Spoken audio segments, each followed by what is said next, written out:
आदमी ने गलती से जाना कि बॉस के हाथों में जो बुद्ध की मूर्ति थी उसकी कीमत बहुत अधिक थी, लेकिन बॉस ने जोर दिया कि वह एक प्राचीन खजाना है और $5 लाख की मांग की। आदमी ने धीरे धीरे मूर्ति उठाई, जबकि दूसरे हाथ से अपने सीने पर लॉकेट को थाम लिया। तभी लॉकेट ने प्रतिक्रिया दी और बताया कि वह उच्च गुणवत्ता की नकल थी। फिर भी वह उत्साहित हो गया, क्योंकि प्रतिकृति होते हुए भी वह अत्यंत दुर्लभ थी, जिसकी कीमत $2 लाख थी। उसने तुरंत अपना उत्साह छिपाया और कहा कि वह एक गरीब छात्र है, अगर बॉस मान जाए तो $200 दे सकता है। यह सुनकर बॉस ने मूर्ति छीन ली और उसे जाने को कहा, लेकिन जब आदमी मुड़ा तो बॉस ने फिर बुलाकर पूछा कि वह अधिकतम कितना दे सकता है। आदमी ने अपने $400 दिखाए और उसकी हैरानी की बात थी कि बॉस ने तुरंत बेच दी। उसी समय प्राचीन वस्तुओं के संघ का अध्यक्ष पहुंचा, जिसका इरादा उसी मूर्ति को पाने का था, पर वह पहले ही खरीदी जा चुकी थी। उसने मौके पर $600 की पेशकश की, पर आदमी ने मना कर दिया। फिर अध्यक्ष ने कहा कि वह खुद कीमत बताए। जब आदमी ने 2 उंगलियां उठाई, अध्यक्ष ने सोचा $2000 मांग रहा है, पर जब सुना कि कीमत 2 लाख से अधिक है तो समझ गया कि आदमी असली जानकार है। फिर आदमी प्राचीन वस्तुओं की दुकान पर गया और वहां उसी अध्यक्ष को देखकर चकित रह गया। दुकान के मालिक ने तुरंत पहचान लिया कि वह मूल्यवान प्रतिकृति है। उसने कहा कि ऐसी बहुत कम है और यह संग्रह के योग्य रत्न है। उसने आदमी की नजर की तारीफ की और $2 लाख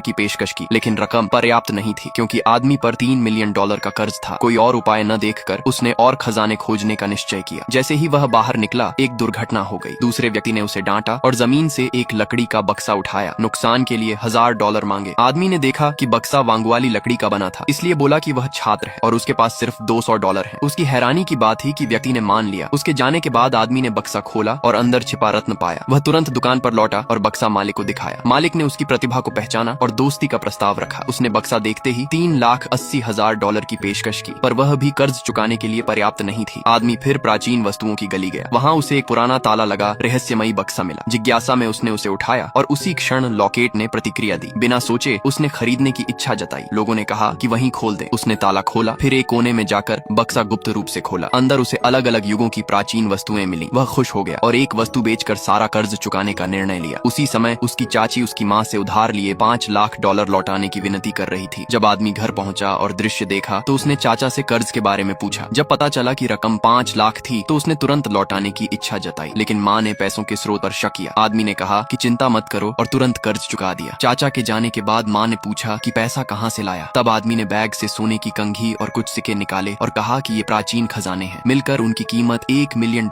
से ज्यादा थी। माँ ये सुनकर खुश हो गई। अगले दिन आदमी फिर दुकान पर गया, अपने खजाने बेचे और पूछा कि क्या उनके पास प्राचीन मिट्टी के बर्तनों के टुकड़े हैं। उन्होंने कहा कि कभी कभी नीलामी घर में मिलते हैं, इसलिए वह सीधे वहाँ गया। लंबी खोज के बाद उसे कुछ टुकड़े मिले, लेकिन जब वह लौटा तो देखा कि एक और कर्ज वसूलने वाले आ गए हैं। बिना समय गंवाए उसने तुरंत सब चुका दिया और जैसे ही ऋणदाता को विदा किया, उसे एक अप्रत्याशित कॉल मिली।